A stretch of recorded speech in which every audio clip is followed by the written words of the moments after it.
I just want to give you a brief little bit about myself. I've been doing cybersecurity for quite a number of years. There's a lot of people here that have been doing cybersecurity for quite a long time too. But I'm kind of weird in that I've been doing one style of job for like 12 years. That makes me a little weird. I know we're filled with a bunch of people that are a little bit weird here, but get ready because the weird is definitely going to continue for tonight. So with that in mind, old dead dudes and threat hunting. And I want to start with some assumptions. There was a really cool thing that came out a few years ago from Squirrel where they talked about some of the assumptions of what threat hunting is. That some people think it can be fully automated. Some people think that it can, requires all these things that are on the page. And yeah, I'm going to let you read and I'm just going to talk. But here's the thing that I find is interesting is, does anybody have a definition of what threat hunting is? Do we know where it came from? Do we know how it's performed? And what things does this absolutely relate to? And so I'm going to be a little interactive with you guys. I promise I'm not going to be too interactive. But one of the first things I want to ask is, can we get a raise of hands? How many people know what threat hunting is, or at least think they know what threat hunting is? Yeah, that's interesting. All right, now let's work through this some more. Does anybody know what security analysis is, or at least think they know? Okay, let's broaden it out a little bit more. Does anybody know what InfoSec is? Yes. No.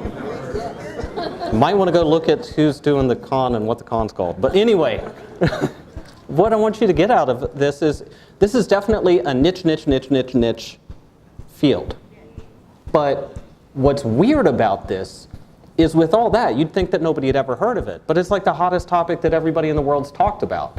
And there are some really strange things with it that we'll get into. So it's the systematic attempt to identify malicious behavior that cannot currently be identified by a defensive tool or employed tactic. Stuff that you can't see is the stuff that you need to find. And this skill deals with the stuff that you can't see and finding it.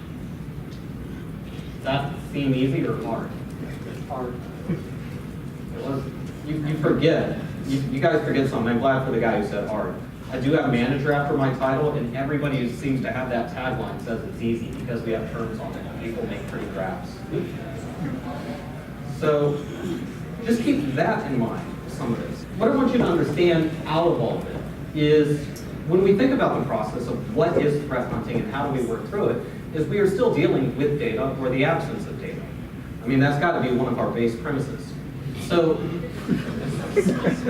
how you interpret that data, however, is the point of contention. And I just got to say that in our industry, this is how we find bad guys, or at least our managers think we do. Like, you just put a bunch of data together, it all works, and it doesn't really matter what that data is. There are some premises behind this, and there's some methods of working through it. Let's work through some of that. You got to understand that really what we're trying to do here is if you're finding the things that aren't there to be found, or you're trying to find the things that are to be found, but you can't find, I mean, that strikes me as a real big tragedy here. But what the salient point is for all of this is that we're going to shine some light into areas where there is no light. We're going to talk about things that people aren't looking at. And it comes up with some very funny things. But before I get too far into that, I just want to remind you guys what you actually signed up for, because, dude, this is about to get philosophical way quick. Which is a funny term. Anybody raise hands like, well, who understands what philosophy is, or at least thinks they do? Man, I'm getting all scared here. Like, some people should understand that definition. Okay, somebody says gobbledygook. I'm glad somebody actually responded with more than just a hand. So what's actually interesting about it is the real definition, which means it's the study of it. It's the study of the wisdom of something. And I'll get into that for a later point. But that's really important here, because it makes me think of two things that I deal with every day. And for anybody who actually understands Latin, I'm sorry, my pronunciations are terrible. But anagnorisis and peripety, or peripeteia, from ignorance to knowledge. I want you to remember these two people that I'm horribly mispronouncing. Because this idea of from ignorance to knowledge is that light shining that we're talking about. So what threat hunters do is we are in the business of focusing that data into helping people understand what the heck the thing is. To get people looking at the things that they can't find, that they can't see, that they don't know about. So that you take those points of ignorance where you think you're fine, and you're not. And help you understand how to do that better, how to translate that into some knowledge, how to help out a company, how to help out yourself.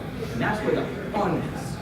And that's what I'm joined by a lot of the people on my team here, actually, who know how to do that thing. The first part of this is way different than you think. Why did I put this as security in the art of arts? I thought I was kidding. No, man, I mean it seriously.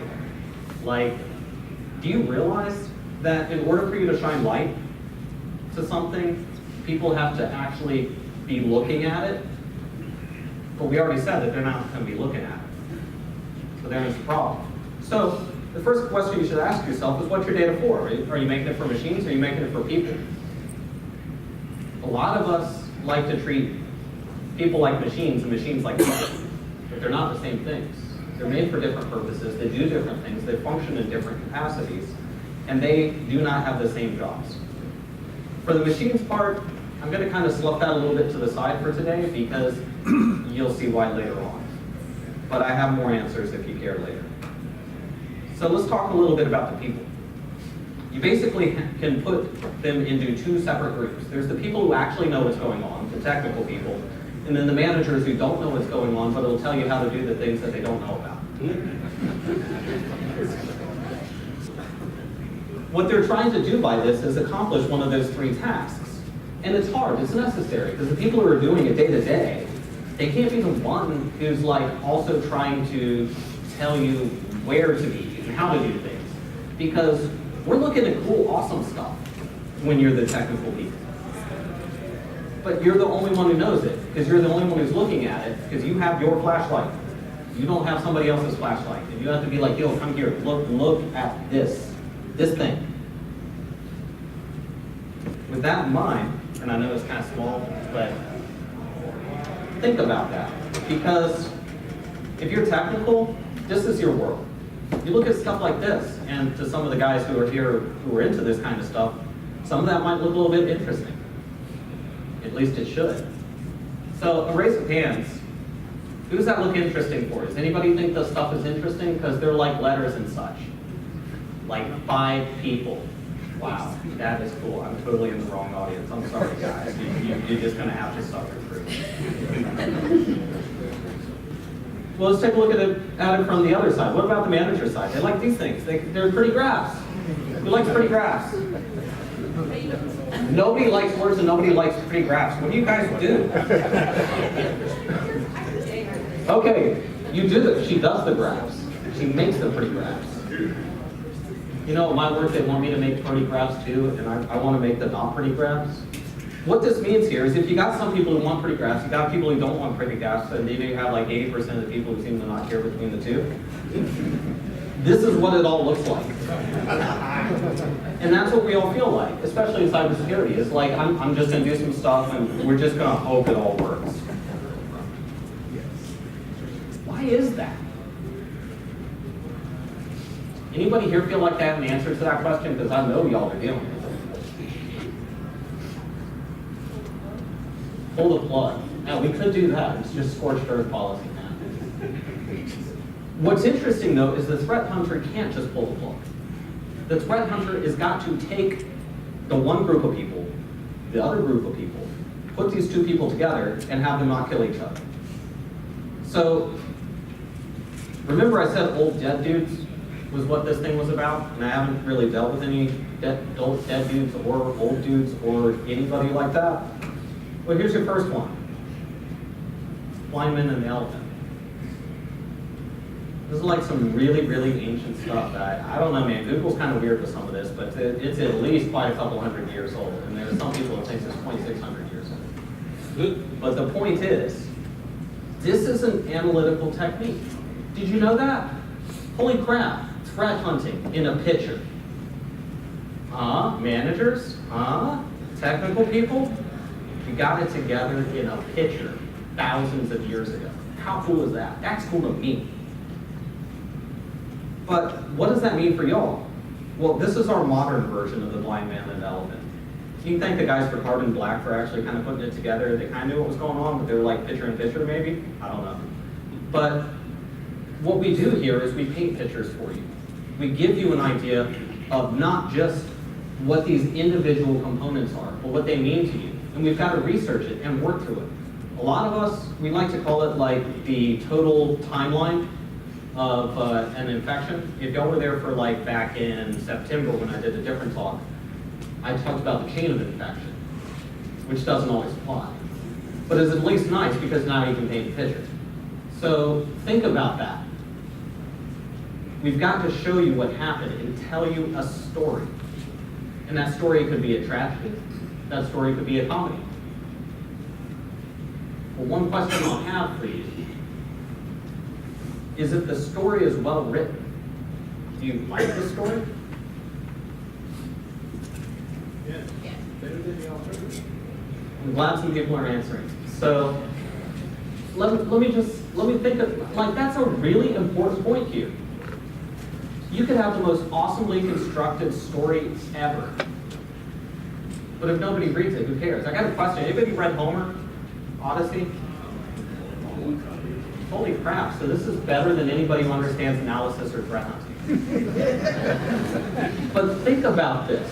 That's a good story, and less than half of y'all have done it. It is probably one of the best written stories ever. But it wasn't right for you. So you didn't read it. And that's not wrong. Now I said that this was all tying together with old dead dudes. So think about it. Some guy went awesomely, Homer, and did some other great things. We didn't read it. Remember that with our anaphylaxis, or however it's pronounced in parentheses. Remember that. Because here's your first little mini analysis here. Pyramid of pain. A lot of us kind of understand this, especially if you do any like threat intelligence or any of that stuff. And what's really funny though is with this pyramid of pain, it works all the way until you get tools and TTPs. And everybody's like, yeah, man, I can't wait to get to that. And that sounds awesome because they're cool. But what are they? What do they do? Why does it matter? Why would I read it? So this is an old one, but I love this one because it's so, so awesome. Whenever I take a look at some of the great things that are out there, if you have some threat intelligence platforms, Ultra Edge, or you're using, I don't know, Anomaly, or it's built into your SIM, or whatever you have, they're going to be in the upper part of that virus total thing because they're going to show you all those things that go from hash, IP, domain, network, but they're not going to show you the tools and techniques. But look at this lower half of this tool. Cool. Doesn't that look weird? Can y'all see my mouse? Anybody think there might be a mistake? Maybe a purplish mistake? Y'all like that, man. What's interesting about this one, and I've used this as a teaching point for a while here, is I can spend my time looking at hashes, which I know it says trivial, but it ain't trivial. Or I can spend my time taking a look at why it was there in the first place, which that is interesting. And that is where the fun and analysis comes. But in order to understand how I get to that point, we have to understand people who are good at arguments. Because again, why would you read it? Think about this, and I will read again the slide. If your data is like a story, then controlling what goes in, what gets reviewed, what goes out, is really what it's all about. How good are you and your systems at making arguments, in making people engaged, in making your machines engaged, making it desirable to understand the things that are worth talking about. So in history, there are a few people that are really, really awesome at particular kinds of arguments. And I've listed a few of those. These are the guys that are really into some of the logos arguments. And I think that's a very important thing because, yeah, I'm going to straight up hit you with some Latin here. We got logos, ethos, and pathos up in here. And I'm going to school y'all for what they mean because they are cool. The Latin is cool for the threat hunter. High school teacher in the back's like, yay! But just remember our tech guys and our manager guys. Our tech guys are straight up logos. But our managers, they ain't logos. Because they don't have the data. They're looking at people who have the data. Your argument may be in all the right ways about how thoughtful you are, how good your analysis is.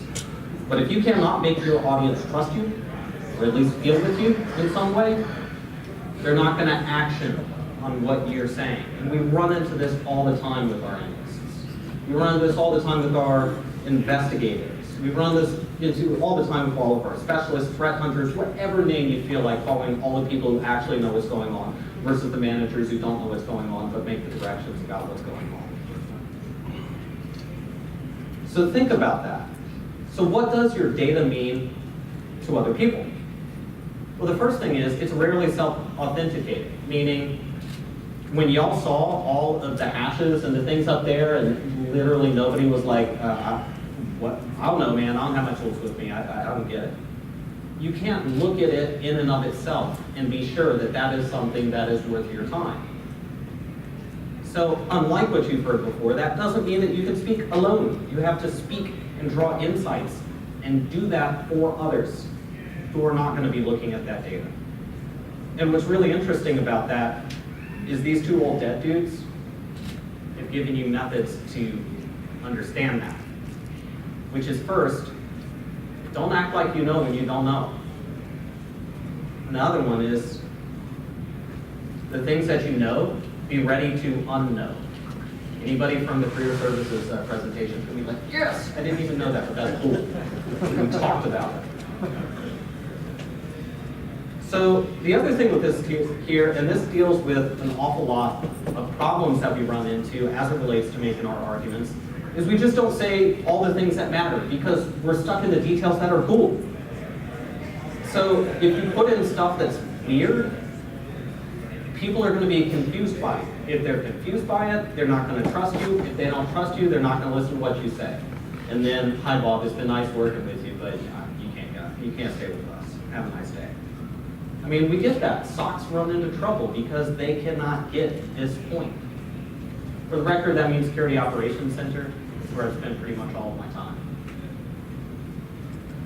When you look at that, is why should you be doing this? Why should you even bother to go into this difficult thing that so few people understand about and work through it? Well, one, there is a need. There is definitely money in it. But at the same time, what drives it? It's cool. It's fun. I get to actually fight bad people. I get to be, even though this says Sherlock, I feel like I get to be Batman. And that is cool. I am the superhero and I will own that to my kids. So that makes it fun. If we're going to go kind of superhero-y, which by the way is very Greco-Roman, which, you know, some fun with that too, is let's look at these. So what are those arguments? Because I said we're going to do this.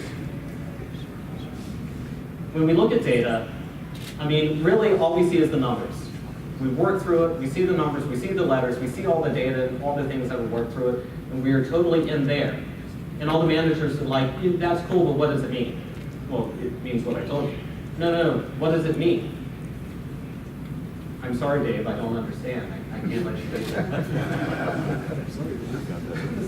That's an example of where you cannot use logos to people who are not immediately looking at the information that you're looking at. So if you're talking to somebody who's not looking at what you're looking at, you will not be effective. Whoa, holy crap, now that makes sense. So ethos. Funny part is this one also applies to the people who are actually looking at data.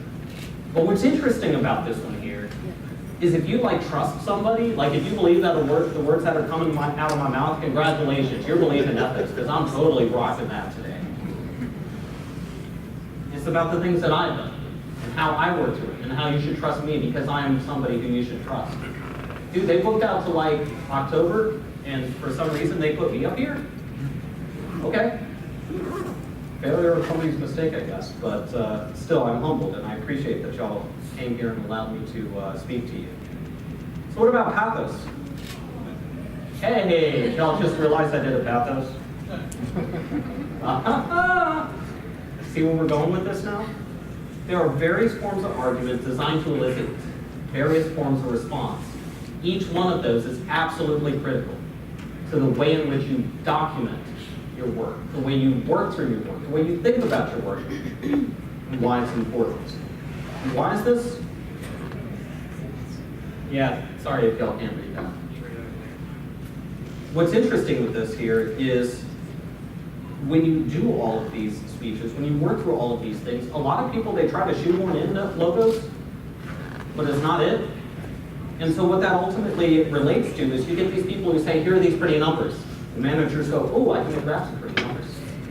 But the pretty numbers only tell a partial picture.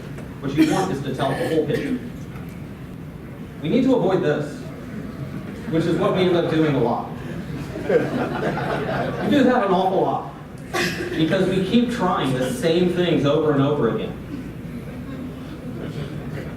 So I want to ask you, just looking at it from a bunch of people who don't do my kind of work, what's more persuasive? What does your eye gravitate to?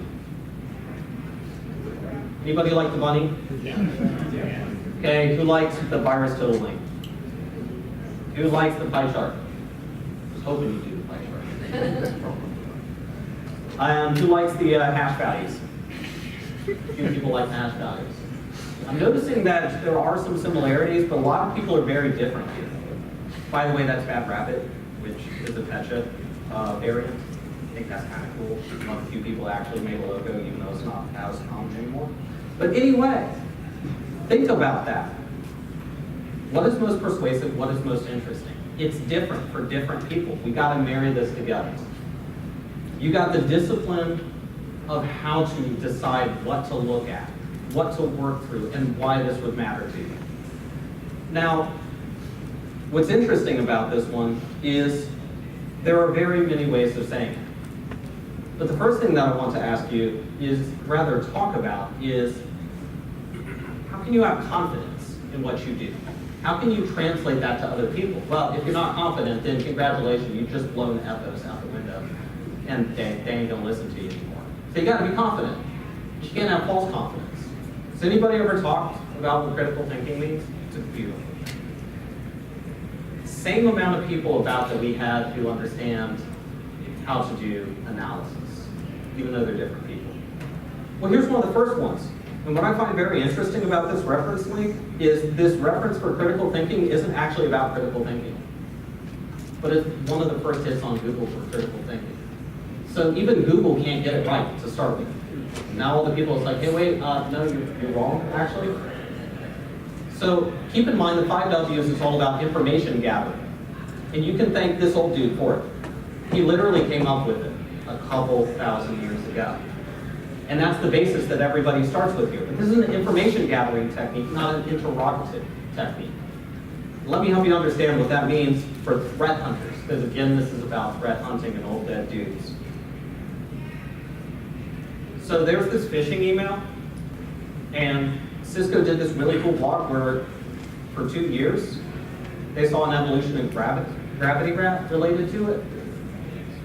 How can you get to that from the 5 whys? There's no way you can do it. It just is not going to happen. But you will be able to answer that particular analysis, and you're going to miss the campaign, and you're going to be an analyst and not a threat researcher or a threat hunter. It's worth looking up.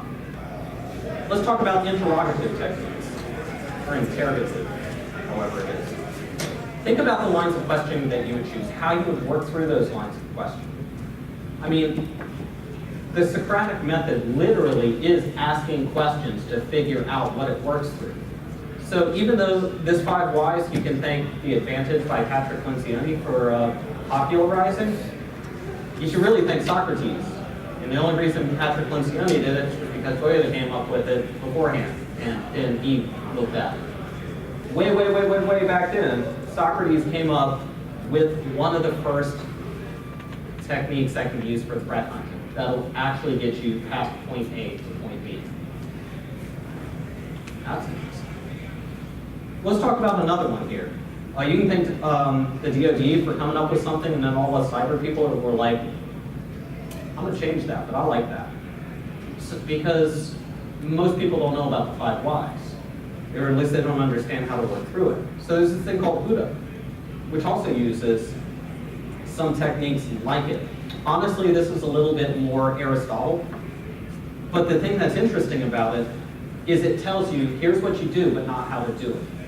There's a lot of how to do it, but not, or here's what you do, but not how you should do it, or why you should do that. And you answer some of those questions here. I really like this. And it's one of the very first things that I recommend to analysts. Because it gets you thinking. And that's the point here, is you are thinkers. If you want to loops. Yes, same thing. It just keeps going in a circle and keep drilling down. Exactly. So there's Oscar as well, which helps with this. And actually, I think it adds a little more context to UDA. So if you're like UDA and you're like, I want more, go check out Oscar. Network forensics. Let's apply some of that here.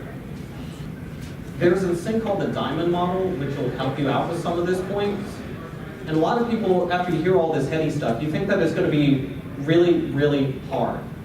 But the great thing is humans are really good at building connections. Ask our analysts how much we enjoy that particular side of it, doing it ourselves. But there is an interesting point that came up in Galaxy Quest where he's like, hey man, the red thingy's going towards the green thingy. I think we're the green thingy.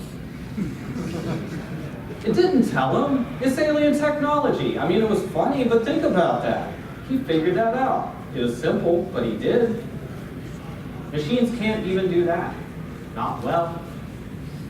So that's cool. What does that look like for us? There's some spikes in the blue thingy. I think we should look at the blue thingy. If you do all of these things and you master it, you're awesome at it.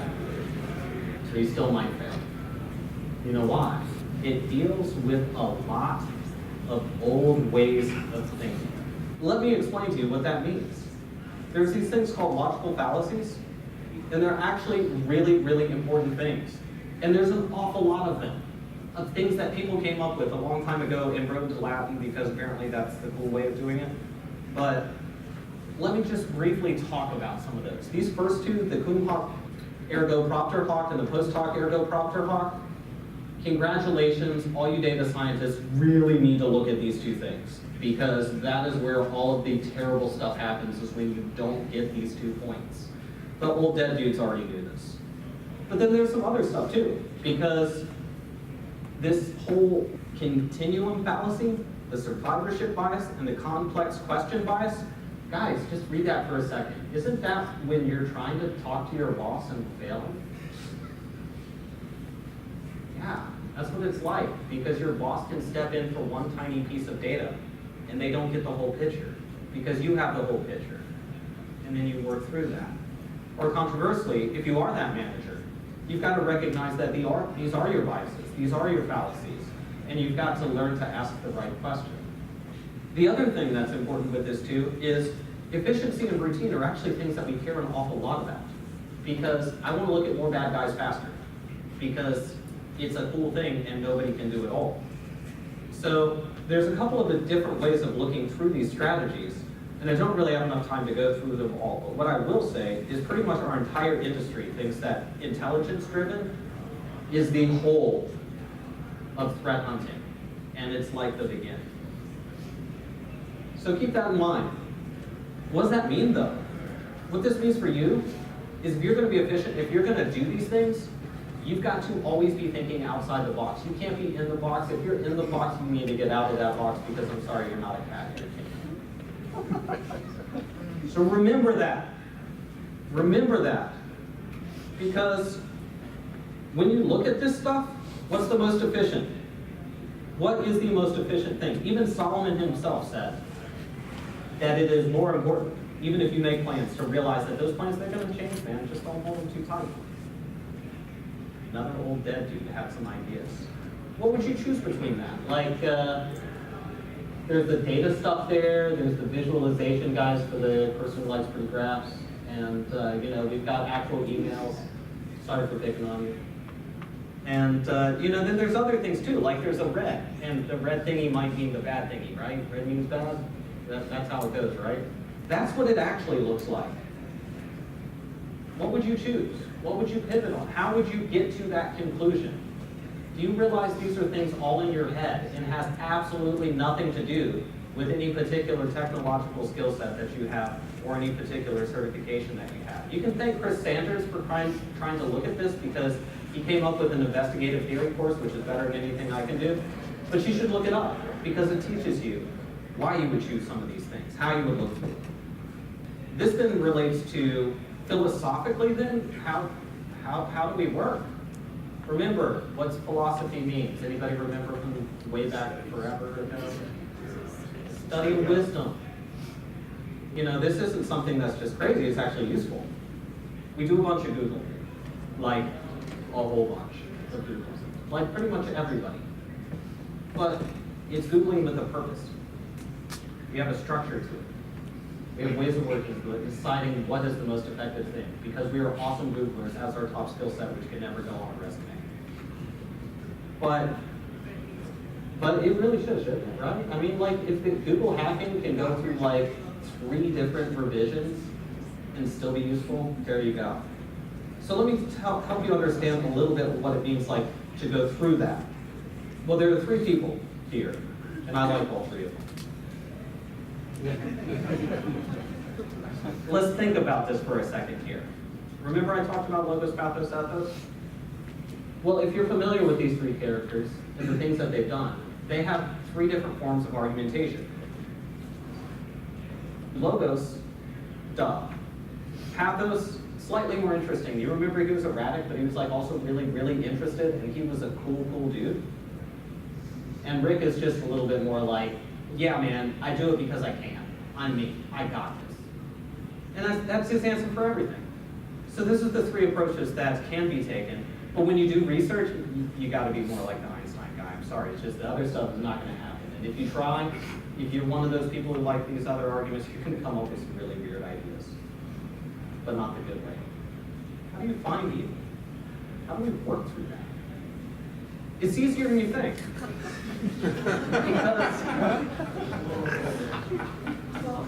you remember that whole thing about machines versus humans? And how we're really good at stitching things together and machines aren't? I'm sorry, man, but my idea signature said that as long as you have 2 legs that are inordinately long, you will make it past the system and be fine. So that chicken won't be caught. It is a foul, right? But we all laugh at that. But the funny part is our industries cannot, for the life of it, find the chicken. Or rooster. More like rooster. What does that look like in actual analysis? All right, we have some pretty graphs-ish. Montego, I'm sorry, I'm not knowing. But what you do have is an ability to make connections, to work through things, to be able to find those baddies. And for all of us who are like, man, Montego's kind of expensive, but I guess they're cool. Now you can understand what they're trying to accomplish. So how do you choose those paths? How do you work through that?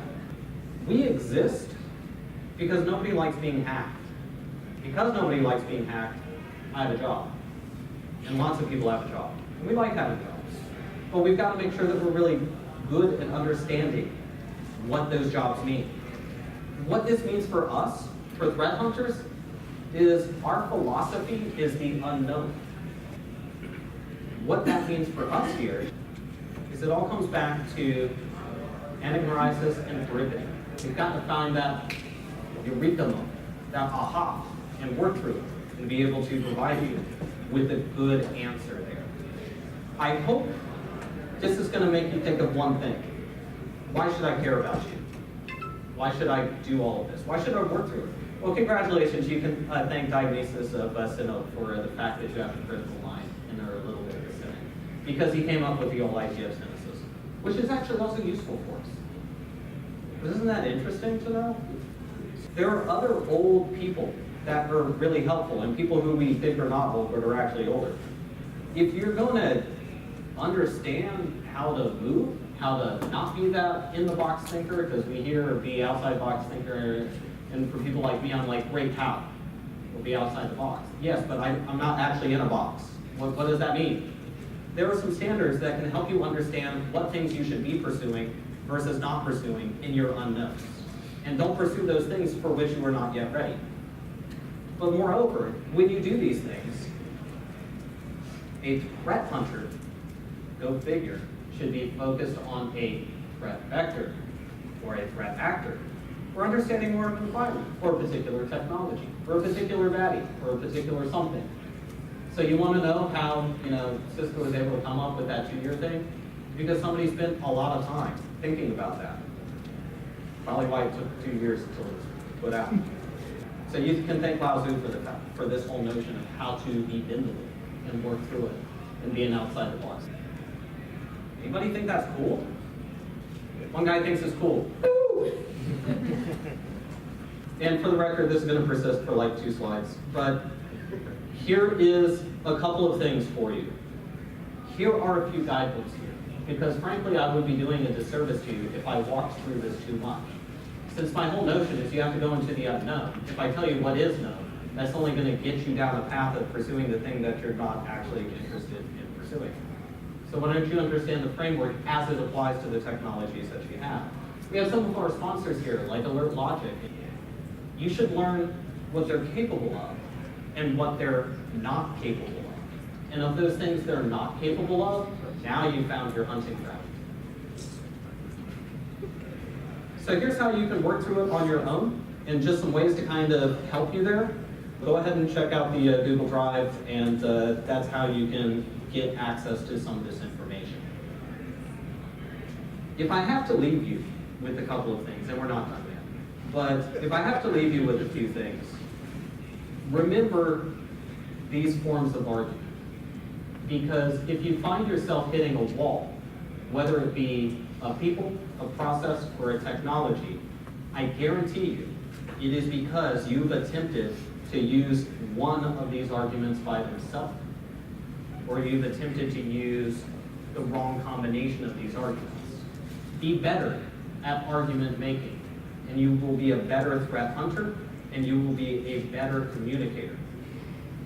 And always remember, too, that this all relates to a methodology. We're very analytical people, that's why we're quality analysts. We're always in the study of these things. So really, even though we're analysts, we're all philosophers here.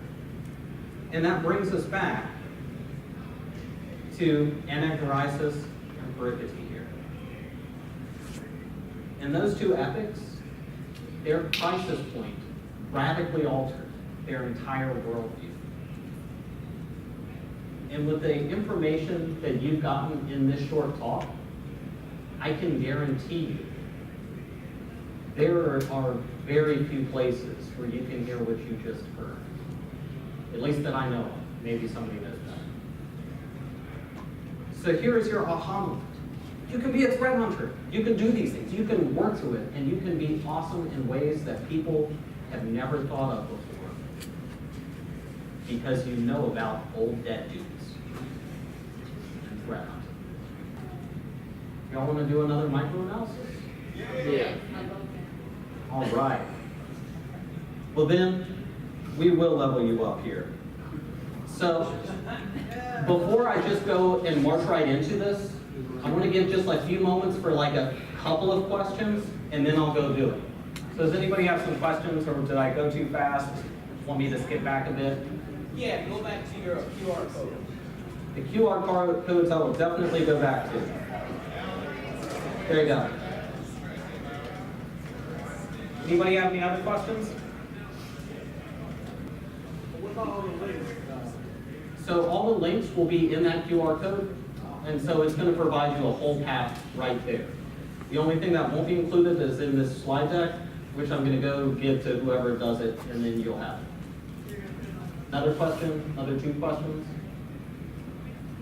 Relates to the old guys to on deck guys, could you kind of recap why you use your logos, those echoes into threat hunting?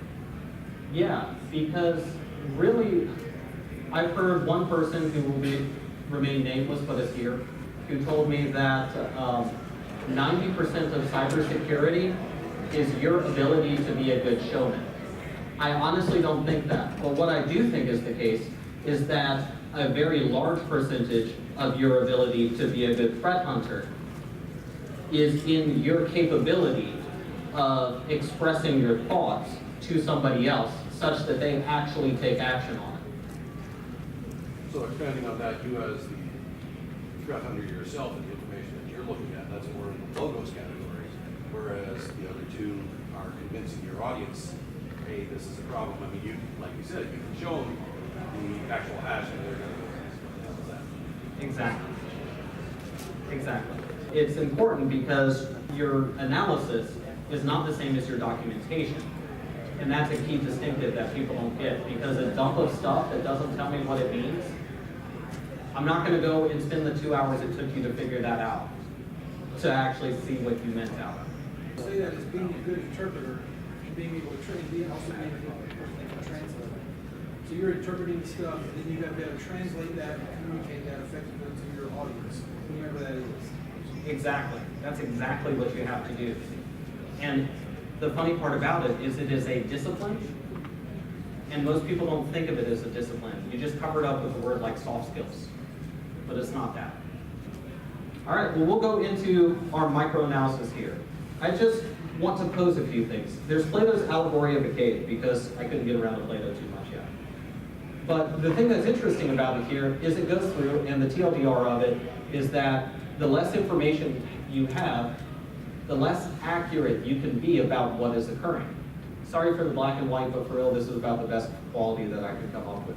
Well, what's going on here is there's a bunch of poor prisoners who are forced to look at this, and they can't do anything else. And so because of that, the only thing they can see here are the puppeteers. And the puppeteers show what's occurring outside, but they're a proxy for what's occurring outside. They aren't actually representing what's outside. They're trying to, but they're not there. It is a perfect example of how we do analysis, and where you should spend your time on analysis. Because you could look at the email IPs, where it came from, to see the badness. And by the way, in case you haven't noticed, I'm doing the same analysis in all my micros for the exact same thing. I could go take a look at email addresses. I could try to pivot off that. I could do email subjects. For the like 2 or 3 analysts, except for AJ who left, they might be familiar with some of these things. You can also take a look at the links that the emails go into. And these are all legitimate pivot points. You could take a look at the hashes and the file information that's presented in it. You could go have a look at the post-infection communications and just see where they would head out to if they did occur. What would you pivot on? My visualization person left, so I'm going to go to visualizations just to pick on them again. Does anybody actually think that makes sense to them? I hope not. I mean, some of the guys who've been here for a while, they're like, yeah, I can put it together. But no, it doesn't make sense. It doesn't look easy. It doesn't look like you can follow it. And if you look at all the other information there, those are all different words. They're all decontextualized. They don't necessarily occur in the areas that you would expect. Now, an analyst can stitch it together and be like, yeah, man, I got you. I can figure out how to work through it, and I will make you that case or that ticket or that incident or whatever you call it today. But that's not a threat hunter. And we're a threat hunter tonight. So you could do that, and this came from an email spam campaign, like the many that happen usually on Tuesdays and Thursdays. Or you could bend it towards that threat actor. Now in this case, there's an easy one. And this one came from yesterday's campaign. So I know I said Tuesday, Thursday, but hey, give me a break. So look at that right there. Unauthored, they forgot. They forgot, and when they made that, they gave me something that's trackable. And so if you look on this here, you can see that back in all the way into 2017, they've been running the same thing. So you want to understand how threat hunters work? We're getting out of those general IOCs, or the things that you might think are IOCs. We're going to understand how they're making the things in the first place. And that right there, getting out of that cave, that is how threat hunting is accomplished. You can see by this that a lot of how we think of things, you remember I said we're kind of awestruck with IOCs and that kind of thing? It's because we like this idea of immutability. We think that we can make logos arguments. But we've got to make other kinds of arguments. And so all of these things right here that I'll let you read, those are the things that help you understand how to change the conversation and how to be that kind of threat hunter that gets to go in front of the boss and say, dude, you're wrong here. You were absolutely wrong. And so you make your boss able to do the right thing, to work through the right thing. Or if you're the boss, now all of a sudden you understand how your people are acting, what they're looking for. Because if you're outside and they show you a shadow on the wall, which is an IOC, you gotta realize that that's the information they have. And you need to translate that by asking them questions like the 5 whys, because this applies to you too. And that's your micro-analysis. Thank you all. I hope it was worthwhile. And yeah, I love threat hunting, so thank you.